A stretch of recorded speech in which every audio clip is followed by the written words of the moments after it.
가장 비싼 보석인 다이아몬드, 여러분 가지고 계십니까? 최근 보라색과 분홍색이 섞인 빛의 그 퍼플 핑크 다이아몬드가 한 경매장에서 무려 330억 원에 낙찰이 됐다고 합니다. 어떻게 보면 돌덩어리인데, 그죠? 투명한 돌덩어리가, 물론 무게가 좀 상당히 가는 거였어요. 15.81캐럿. 보통 1캐럿 이렇게 하는데 이것은 15.81캐럿이라고 합니다. 그 색깔을 가진 가장 큰 다이아라고 기록되고 있습니다. 근데 여러분, 우리가 알고 있는 이 다이아몬드, 엄청난 비싼 가치의 다이아몬드도 재료를 보면 그렇게 비쌀 일이 아니거든요. 그 재료가 뭔지 아세요? 탄소입니다. 탄소, 카본. 보통 우리가 연필심에 쓰이는 이 흑연, 성묵이라고 하죠, 그죠? 그래파이트. 이게 성묵 흑연인데요. 그거하고 다이아몬드가 원재료가 똑같대요. 흑연도 탄소로 만들어졌고 다이아도 탄소로 만들어졌다. 뭐가 다를까요? 그 안에 배열된 분자 구조가 달라지면서 다이아가 되느냐, 흑연이 되느냐 차이가 납니다. 그럼 어떻게 탄소 배열이 바뀌어서 이 값비싼 다이아몬드가 되느냐? 그냥 두면 흑연이 되는데 과정을 통과하면 다이아몬드가 된다는 거예요. 이 다이아몬드는 최소 지하 200km 위치, 멘틀, 지각이 있고 멘틀이 있잖아요. 거기서 아주 긴 세월을 높은 온도에 의해서 가열되고 응고되고 가열되고 응고되고 이 과정을 오래 거치면서 분자 구조가 다이아몬드가 된다는 거예요. 과정을 거치느냐 안 거치느냐에 따라서 그 재료가 흑연이 되느냐 아니면 다이아몬드가 되느냐. 참 신기하다, 그죠? 보통 멘틀은 땅 아래 30km에서 2,900km까지 있습니다. 근데 한 200km 지점에서 한 900도에서 1,300도의 높은 열과 아주 3만 기압 이상의 높은 압력으로 오랫동안 있다 보면 다이아몬드가 된다고 합니다. 그냥 두면 연필심이 되고요. 연필심과 다이아몬드는 엄청난 차이가 있습니다. 근데 중요한 것은 이 과정이 그것을 만들어낸다는 겁니다. 오늘 이 본문은요, 너무 중요한 과정을 설명해 주고 있어요. 이 과정은 우리가 기억하는 갈멜산 전투에서 보석 같은 승리를 향한 필수 과정이었음을 우리는 생각할 수 있습니다. 엘리야 그러면 갈멜산의 불, 엘리야 그러면 승천한 선지자, 엘리야 그러면 우상숭배를 척결한 개혁자, 이렇게 생각할 수 있겠지만 우리가 생각하는 18장의 엘리야는 17장의 과정 없이는 존재할 수 없다는 거예요. 이 과정은 갈멜산의 하나님 앞에 그 신앙, 그 결과를 위해서 다이아몬드가 되는 과정을 거치는 그런 내용이다. 저는 오늘 이 본문에 나타난 이 과정 속에서 주권자 하나님을 대하는 가장 중요한 신앙의 태도, 이 과정을 거치는 속에서 만들어지는 두 가지의 내용을 함께 살펴보고자 합니다. 첫 번째, 한번 따라할까요? 말씀만을 믿고 순종하는 과정. 이 과정을 통과해야 된다. 이 과정을 통과해야 된다는 거예요. 여러분 인생의 갈멜산의 승리는 이 과정을 통과해야 된다는 거예요. 열왕기상 17장입니다. 1절입니다. 길르앗에 우거하는 자 중에 디셋 사람 엘리야가 아합에게 말하되 내가 섬기는 이스라엘 하나님 여호와께서 살아계심을 두고 맹세하노니 내 말이 없으면 수년 동안 비도 이슬도 있지 아니하리라 아니라. 왕의 면전에 대고 이런 얘기를 했어요. 여러분, 말이라는 것은 한번 뱉으면 주워 담을 수 없잖아요. 지금 선지자들이 이미 다 숙청된 상황입니다. 왕 앞에 서기도 무서운 상황입니다. 그런데 주워 담지 못할 말을 하고 말았어요. 내 말이 없이는 이 땅에 가뭄이 3년 반 동안 계속 있을 거예요.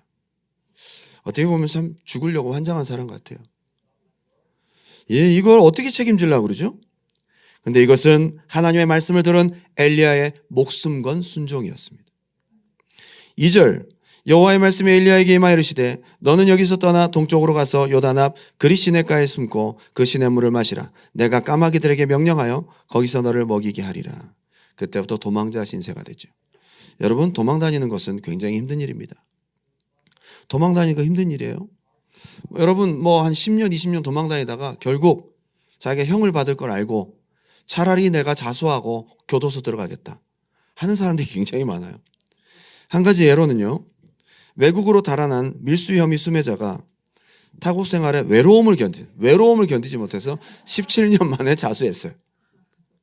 1990년 11월 김모 씨, 그분이 부산 용당세관을 통해서 당시 인기 품목이었던 일본산 칼라TV, 골프채, 비디오 카메라 등 시가 1억 5천만 원 상당의 물품을 면세 대상인 것처럼 허위로 신고해서 작성하다가 또 밀반이 받아가 적발이 됩니다.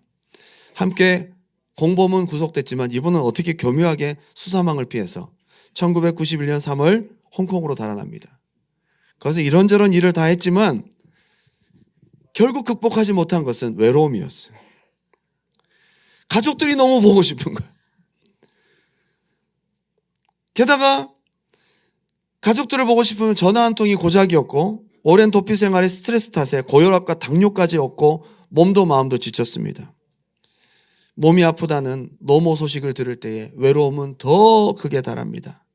차라리 내가 죗값을 치르고 사랑하는 가족들을 봐야 되겠다 해서 자수했어요. 여러분, 도망자의 신세는 이렇게 힘들고 어려운 과정입니다. 5절 읽습니다. 그가 여호와의 말씀과 같이 하여 곧 가서 요단 앞 그리 시냇가에 머물매 까마귀들이 아침에도 떡과 고기를 저녁에도 떡과 고기를 가져왔고 그가 시냇물을 마셨으나 땅에 비가 내리지 아니하므로 얼마 후에 그 시내가 마르니라. 여러분, 시냇가에서 수풀에서 숨어 살았어요.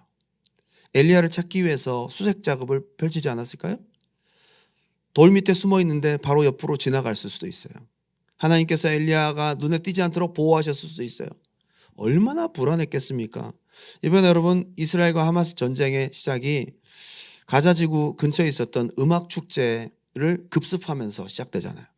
그죠? 그리고 로켓 발사를 하고 거기에 있었던 많은 젊은이들은 순식간에 닥친 재난 앞에 속수무책이었습니다. 패러글라이드를 타고 오고 오토바이를 타고 오고 탱크로 들어오고 장갑차로 들어오고 결국 그 자리를 급습했는데 그냥 도망가다가는 총에 맞거나 붙잡히기 일쑤였습니다. 그런데 한 남녀가 머리를 썼습니다. 도망가다가는 잡히거나 죽겠구나 해서 근처 숲으로 뛰어들었어요. 그리고 숲풀에 8시간을 진짜 숨죽이고 숨어 있었습니다. 말하는 소리가 들리면서 옆에 왔다 갔다 하는데 8시간 이후에 깜깜해진 다음에 새벽녘에 빠져나와서 무사히 탈출할 수 있었다고요. 그 8시간의 시간이 얼마나 지옥 같은 시간이었겠어요. 엘리야는 3년 반을 이렇게 살았어요. 하나님 말씀 순종하려고. 여러분, 18장의 승리는 이런 과정이 있어야 되는 거예요.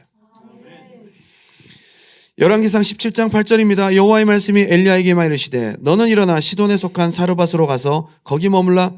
내가 그곳 과부에게 명령하여 내게 음식을 주게 하였느니라. 기가 막힙니다. 이제 하나님께서 더더욱 마음속에 도전이 되는 명령을 하십니다. 숨죽이고 숨어있는 것까지는 알겠는데 생전 듣지도 보지도 못했던 한 과부에게 가서 살으라고 하는데 이 시돈 지역은 바알 선지자, 바알 신앙이 수입된 곳이에요. 사실은 이 모든 일들이 어디서부터 시작됐느냐? 그 지역에서 시작됐거든요. 거기 가 있으라고 얘기를 하세요. 엘리야가 얼마나 고민이 많았겠어요? 전적으로 하나님 말씀만 붙잡지 않으면 참 쉽지 않은 순종입니다. 자기 생각과 하나도 맞는 게 없어요. 하나님의 말씀. 어쩌면 그렇게. 그래서 거기까지 가려고 봤더니 112km나 걸어가야 합니다. 가다가 중간에 잡히면 죽습니다. 이스라엘 국경수비대에 잡히면 죽는 거죠. 그 거리를 걸어갑니다. 엄청난 고행의 길이죠. 과부의 집에서 얻어먹고 함께 지내라고 합니다. 참 선지자 명예가 있지 말이죠. 하나님의 명령은 하나도 내 생각과 맞지 않는 것 같습니다. 그런데 엘리야가 10절 한번 읽어볼까요? 10절. 하나님의 명령 앞에 자기 생각이 맞지 않아도 하나도 이런 방구에 변명도 없고 핑계도 없습니다. 시작. 그가 일어나 사르밧으로 가서 성문에 이를 때에 한 과부가 그곳에서 나뭇가지를 줍는지라. 이에 불러 이르되 청하건대 그릇 내가 마시게 하라. 사르밧에 갔더니 마침 딱 만났어요. 근데 여러분 보면 알잖아요.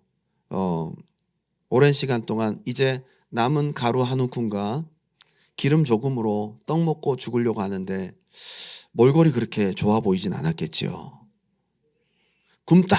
굶다가 견디지 못해서 이제 마지막으로 죽으려고 나뭇가지를 힘없이 줍고 있는 그 여인을 발견합니다. 몇 끼를 굶었는지 뭘 달라고 하기가 쉽지 않은 얼굴이에요. 뭐 달라고 부탁을 해도 얻어먹어도 좀 두실두실하고 그죠? 기상이한테는 제가 밥을 얻어먹을 수 있어요. 그런데 이 과부에게 뭘 얻어먹겠다고. 얼굴을 보니까 더 가관인 거죠.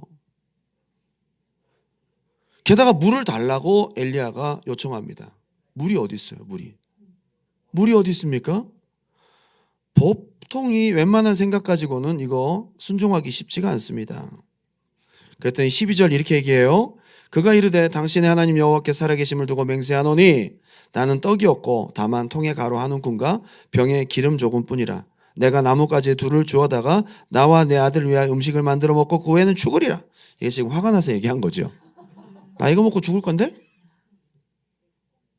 너무 황당한 엘리야의 요청 앞에 말할 힘도 없는 이 여인이 극단적인 얘기를 하죠. 나 이거 먹고 죽는데 그래도 달라고 할 거야? 지금 얘기입니다. 사정을 듣고 나니 더 딱합니다. 이거 어떻게 순종해요? 지금까지 엘리야의 순종의 모든 여정들은 하나도 쉬운 것이 없었어요. 하나도 쉬운 것이 없었어요. 여러분 그거 아십니까? 근데 18장에 불을 끌어내리는 영역은 바로 이 순종의 계단을 통해서입니다. 18장은 그냥 있지 않습니다. 오늘 저와 여러분이 이 능력을 회복해야 될 줄 믿습니다. 오늘날 교회가 왜 능력이 없는지 아세요? 왜 살아계신 하나님 보여줄 수 없는지 아세요? 왜 우상, 이 물질 문명을 섬기는 바알, 풍요와 다산과 쾌락이 넘쳐나는 이 세상에서 살아계신 하나님을 왜 교회가 못 보여주느냐 하면 순종이 없기 때문이에요. 이 과정이 없기 때문에. 전부 흑연과 같은 신앙뿐이에요. 다이아몬드가 없어요. 다이아몬드가. 하나님 보여줄 수 있는 은혜가 있기 바랍니다. 교회가 오늘날 이것을 회복해야 됩니다. 저마다 자기 생각대로 자기 방식대로 살아가고 있는 이 시대에 교회가 진짜 하나님을 보여줄 수 있는 믿음의 순종의 신본주의자가 되어야 된다는 거예요. 근데 엘리야가 13절 그에게 이르되 두려워하지 말고 가서 네 말대로 하려니와 먼저 그것으로 나를 위하여서 떡 하나를 주고 그 다음 먹어라. 이 뻔뻔한 엘리야 같으니라고. 이것도 하나님 말씀에 순종함이 없고 말씀을 믿지 아니하면 이런 뻔뻔함은 나오지 않습니다. 엘리야는 감정도 피도 눈물도 없는 사람 같아요. 엘리야의 얼굴은 철판으로 만들어졌을까요? 행색도 없어 보이고 말을 들어보니 눈물 없이는 들을 수 없는 처지인데 그래 그렇게 해. 그런데 나한테 먼저 죽어 먹어. 이렇게 얘기를 합니다. 가져오라. 그 여자가 엘리야를 보니까 기가 막힌 거죠. 사기꾼도 이런 사기꾼이 없어. 자기가 배고프니까 엘리야도 벌써 행색이 좀 남루하겠죠. 112km를 걸어왔으니 땀과 먼지로 얼룩진 아주 초췌한 모습이었을 거라고요. 나도 지금 힘든데 어디서 이런 굶은 사기꾼이 와서 나에게 마지막 먹고 죽을 떡을 내게 달라고 하는가. 근데 엘리야가 이렇게 할 수 있었던 것은 14절에 있습니다. 다 같이 한번 읽어보겠습니다. 시작. 이스라엘의 하나님 여호와의 말씀이 나 여호와가 비를 지면에 내리는 날까지 그 통에 가루가 떨어지지 아니하고 그 병에 기름이 없어지지 아니하리라 하셨느니라. 아멘. 이스라엘 하나님 여호와의 말씀이 이것이 저와 여러분에게 오늘 필요합니다. 우리가 찬양했잖아요. 하나님 말씀에 운명을 거는 자, 그 말씀에 생명을 거는 자. 여러분 우리 모두가 다 목이 터져라 불렀지만 언제 생명 걸었어요? 언제요? 정말 생명 걸고 우리가 하나님 말씀에 순종해 본 적이 없습니까? 있습니까? 그래서 능력이 없는 거예요. 오늘 우리가 이것을 회복해야 될 줄 믿습니다. 진짜 믿는다면 이런 정도 한번 믿어보는 거 어떨까요? 엘리야가 이렇게 당당할 수 있었던 이유, 자기의 느낀 감정, 생각과 계산을 다 버리고 순종할 수 있었던 유일한 이유는 이스라엘 여호와 하나님의 말씀이, 거기에 목숨 건 사람은 엘리야였습니다. 그런데 참 신기하게도 17장 15절 한번 볼까요? 17장 15절, 그가 가서, 누구죠? 사르밧 과부예요. 엘리야의 말대로 하였더니, 엘리야의 말이 아니라 누구의 말이에요? 하나님 말씀이죠. 하나님의 역사는 순종의 접점에서 스파크 같습니다. 하나님의 말씀은 순종의 접점에서 역사가 나타납니다. 하나님의 말씀은 순종의 접점에서 놀라운 기적이 일어납니다. 여러분, 교회는요, 목사 한 사람만 순종 잘해서 될 것이 아니에요. 순종의 연합이 있을 때 그 교회에는 갈멜산의 역사가 있다는 거예요. 목회자도 순종해야 되고 말씀을 선포해야 되지만 듣는 여러분들이 그 말대로 하여, 그 말대로 하여, 이해가 되지 않고 상황이 받아들여지지 않지만 어떻게 하는 거예요? 그 말씀대로 하여, 말씀대로 하였더니, 오늘 이것이 얼마나 중요한 건지 몰라요. 교회에서 이게 믿음인 거잖아요. 갈멜산의 영적 파워는 순종이 쌓이고 쌓여서 나타난 마지막 결과물입니다. 16절, 여호와께서 엘리야를 통하여 하신 말씀같이 통에 가루가 떨어지지 아니하고 병에 기름이 없어지지 아니하니라. 아멘. 저는요, 너무 이 말씀을 보면서 신기했던 것은 이스라엘에 얼마나 많은 사람들이 있는데 하필 이방 땅, 바알의 고향인 시돈에 있는 사르밧 과부에게까지 가서 엘리야를 거기 얻어먹고 살으라고 했는가 생각해 봤어요. 이 말씀을 순종할 사람은 그 사람인 거예요. 하나님의 백성의 땅에서는 없었기에 이방 땅에서 하나님 찾아내신 거예요. 전 우리 두란노교회에서 여러분이 발견되기 바랍니다. 전 두란노교회에서 저와 여러분이 하나님께 발견되기 바랍니다. 하나님 보실 때 순종하게 생긴 이 사르밧 과부는 비록 이방 여인이었지만 자기의 생각과 마음을 내려놓고 말씀대로 순종하는 그런 은혜가 있었다. 할렐루야. 세연음악학원이라고 울산에서 유명한 음악학원입니다. 박혜정 원장님, 연세가 좀 많으세요. 피아노 전공자이신데요. 이분은 매년 독일 바덴비르템베르크 주에, 이름도 참 어려워, 트트링엔 트로싱엔 국제음악대학 및 모차르트 대학 캠프를 늘 수료합니다. 아이들을 데리고 가서 견학시키고 아주 훌륭한 음악인, 신앙을 가진 크리스찬 음악인으로 길러내는 분으로 되게 유명하세요. 이분이 서울에 오래 살았는데 자기 외삼촌이 6.25 전쟁이 되면서 월남을 하게 됩니다. 이북에서. 그래서 목회를 하게 됩니다. 외삼촌이 두 정거장 떨어진 곳에서 목회를 하시니까 자연스레 자기도 그 교회를 가게 된 겁니다. 어린 박혜정의 엄마는 오빠가 목사님인데도 교회를 가지 않았고요. 자기 외에는 아무도 교회를 간 사람이 없어요. 자기는 두 정거장을 걸어서 교회를 갔는데, 교회를 가면 어린 그 박회장에게 학용품도 주고 선물도 주고 교회 가면 사랑해주고 칭찬해주고 자기에게는 하나님이 이것저것 다 주시는 분으로 기억됩니다. 교회를 가면 늘 따뜻하고 행복한 곳입니다. 그러다가 어려움이 생깁니다. 아빠가 사업을 하다가 부도가 나요. 동생이 밑으로 몇 명이 있었느냐? 5명이 더 있었어요. 격차가 큰 거죠. 그리고 이제 어느덧 20대가 되었습니다. 아버지는 울산에 가서 돈을 벌고 계시고 동생 5을 자기가 책임을 져야 되는 상황인 거죠. 그러다가 돌파구가 생깁니다. 사랑하는 사람 만나서 결혼을 하면 좀 나아지겠거니 해서 결혼을 했는데 남편이 알고 봤더니 군대를 안 갔던 거예요. 그래서 그 당시에 방위, 여러분 방위 아시죠? 방위. 우리 어른들은 다 아실 겁니다. 도시락 들고 다녔던 방위. 방위로 3년을 복무합니다. 그러니까 이제 어쩔 수 없이 자기가 또 이 경제적인 짐을 짊어져야 되는 거예요. 남편과 그리고 그 사이에 1년이 지나면서 갓난아기가 생겼죠. 동생이 5명. 자기가 사람이 할 수 있는 일로는 안 해본 일이 없대요. 조개 캐는 일부터 시작해서 나무를 뜯어다 파는 행상부터 안 해본 일이 없다고 합니다. 마음이 힘들고 어려우니까 다시 어릴 때 다녔던 교회를 찾아가고 신앙이 조금씩 좋아지기 시작합니다. 매일 기도합니다. 하나님 도와주세요. 하나님 도와주세요. 처음에는 기도 제목이 정말 많았습니다. 이것도 주세요. 저것도 주세요. 하나님 저것도 주세요. 그러다가 기도 제목이 점점 줄어. 응답이 잘 안 되니까 하나님 제발 쌀 한 가마님은 주세요. 하나님 이것만이라도 주세요. 했는데 그것도 응답이 없어요.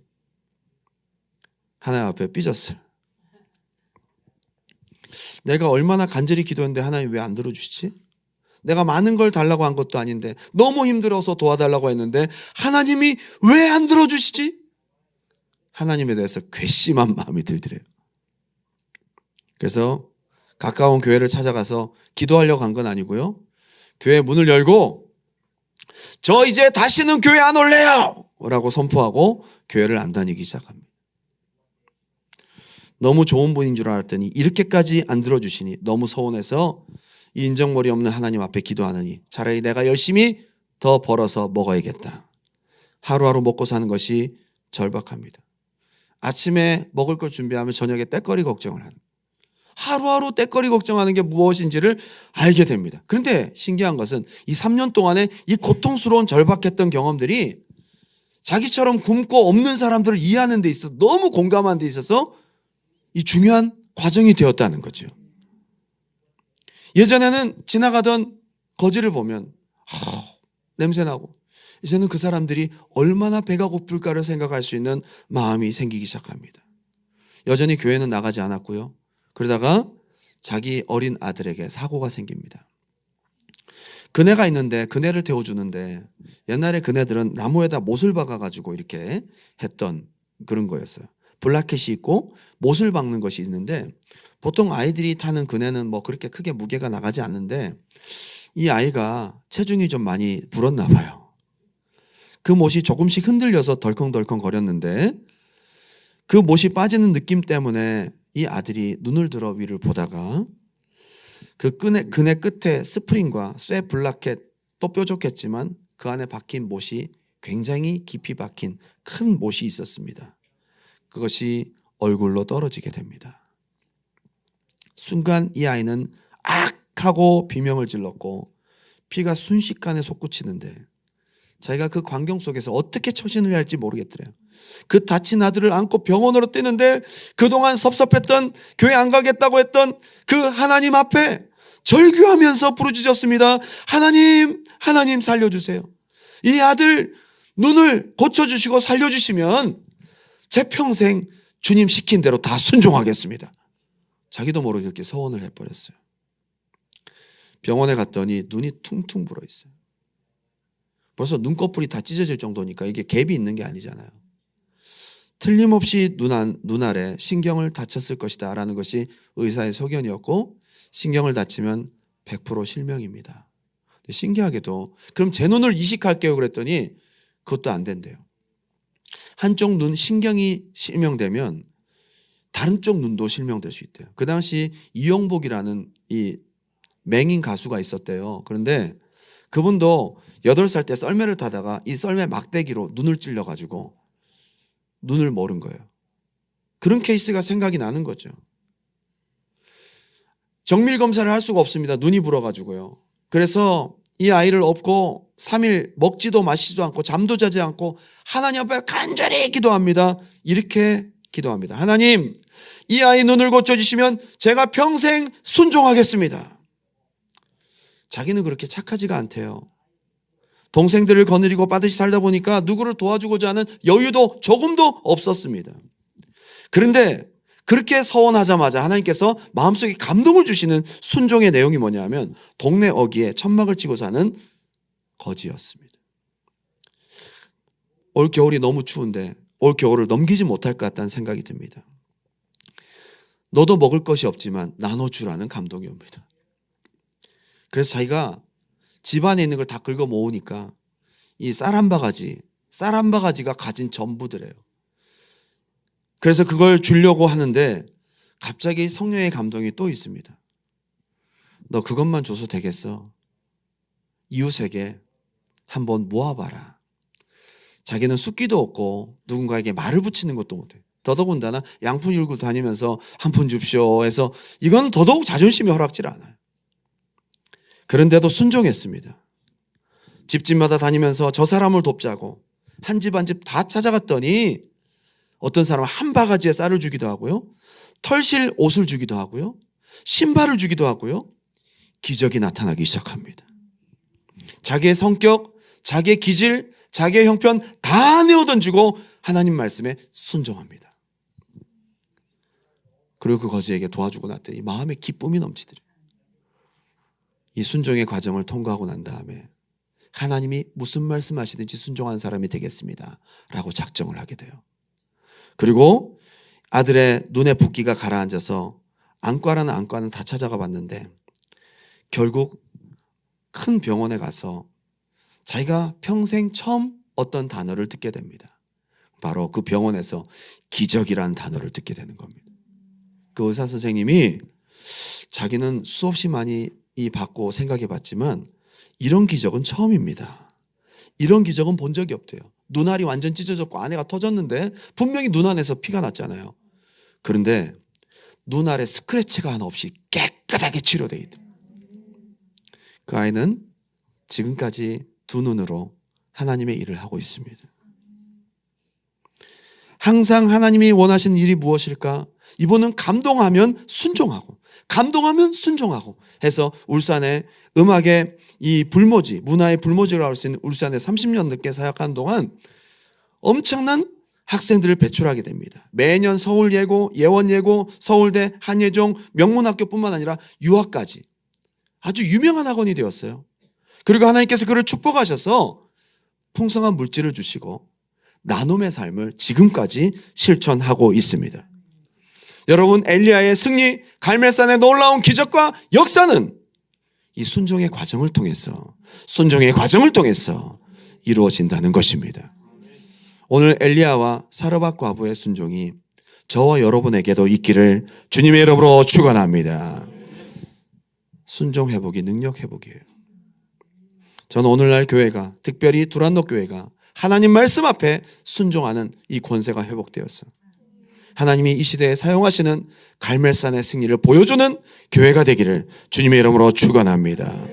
두 번째는 한번 따라합시다. 실전을 위한 훈련의 과정.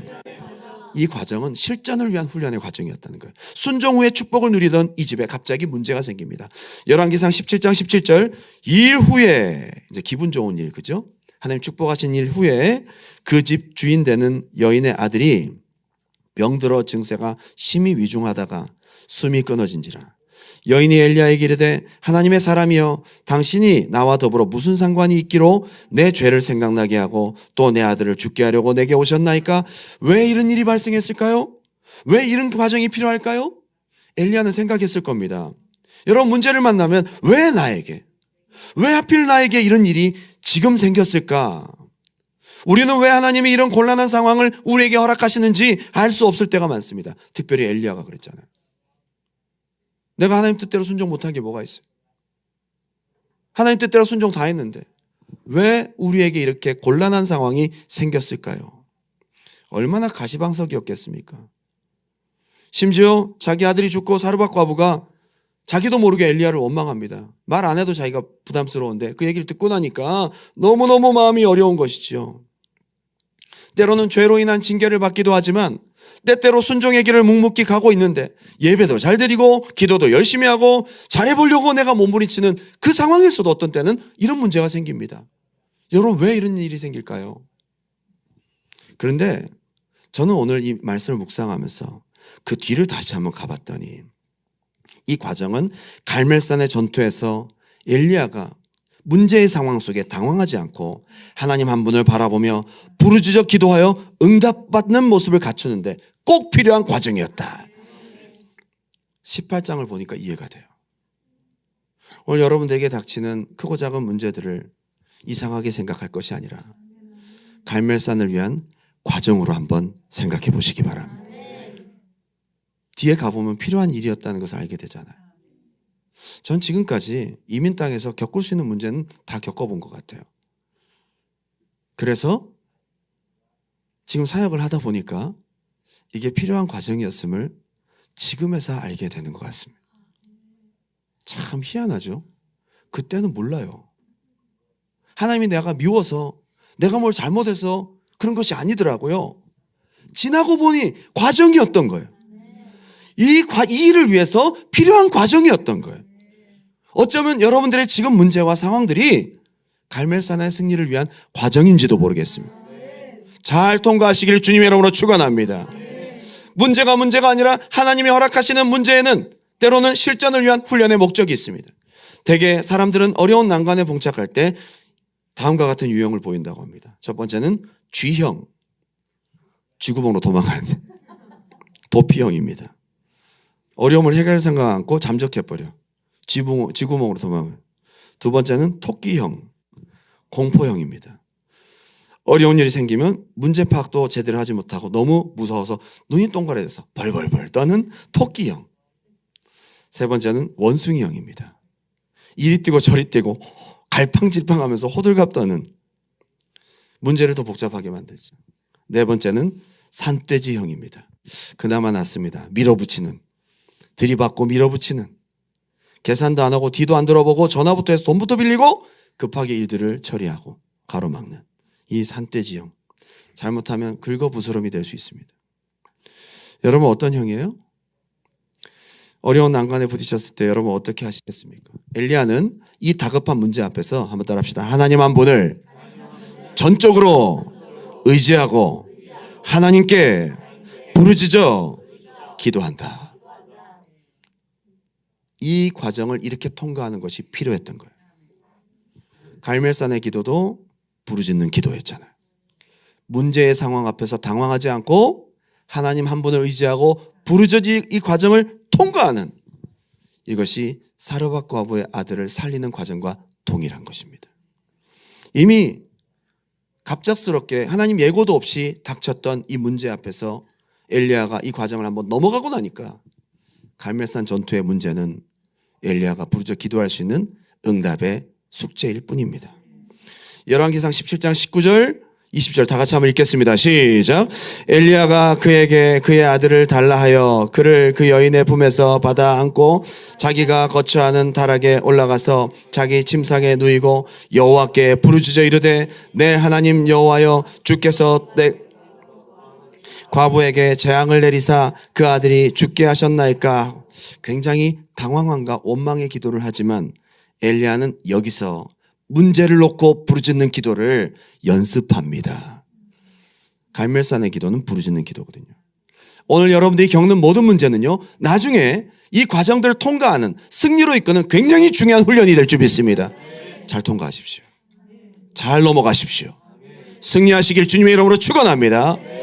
하나님 한 분 의지하고 넘어가고 나면, 아, 내가 그때 넘어갔던 이 과정을 통해 오늘 이것도 이기게 되는구나.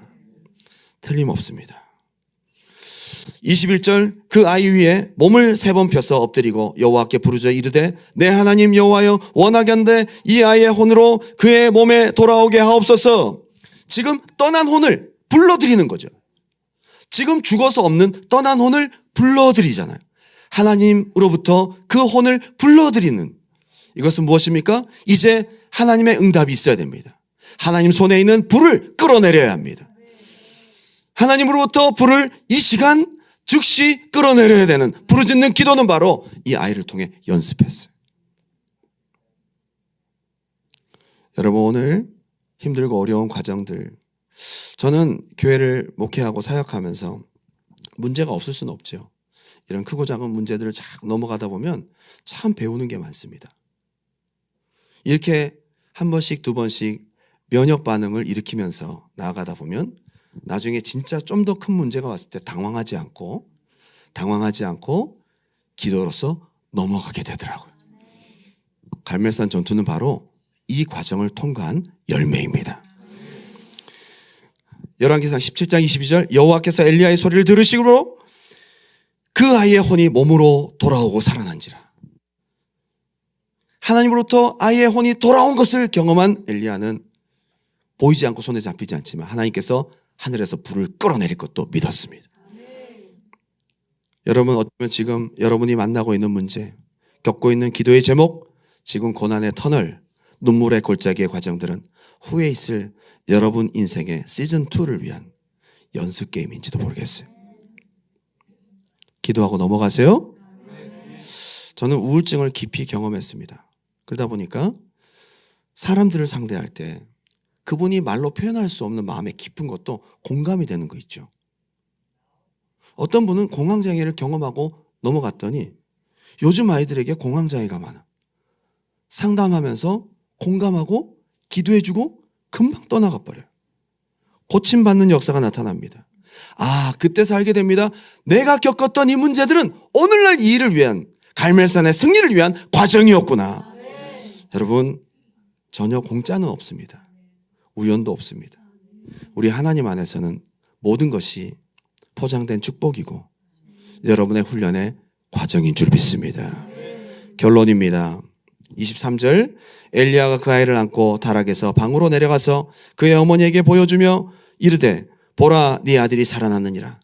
여인이 엘리야에게 이르되 내가 이제야 당신은 하나님의 사람이시오 당신의 입에 있는 여호와의 말씀이 진실한 줄 아노라. 엘리야는 이 얘기를 들으면서 마음속에 확증을 얻어요. 그리고 갈멜산에서 기도를 어떻게 한지 아세요? 18장 36절 저녁 소재 드릴 때에 이르러 선지자 엘리야가 나아가 말하되 아브라함과 이삭과 이스라엘 하나님 여호와여 주께서 이스라엘 중에서 하나님이신 것과 내가 주의 종인 것과 내가 주의 말씀대로 이 모든 일을 행하는 것을 오늘 알게 하옵소서. 이 사르밧 과부의 아들을 살리고 그 여인으로부터 들었던 이 확증을 붙잡고 오늘 이 시간 사용하는 겁니다. 여러분, 이 과정을 통과하면서 얻은 확증은 나중에 하나님이 사용하시는 그때에 놀라운 기도의 자원이 된다는 사실입니다. 오늘 저와 여러분에게 주어진 과정은 어떤 과정입니까? 순종의 과정, 그리고 문제를 통과하는 훈련의 과정. 이 과정을 잘 통과했을 때 다음 시즌에 주시는 축복과 은혜와 승리가 저와 여러분 또한 우리 두란노교회에 있을 줄 믿습니다.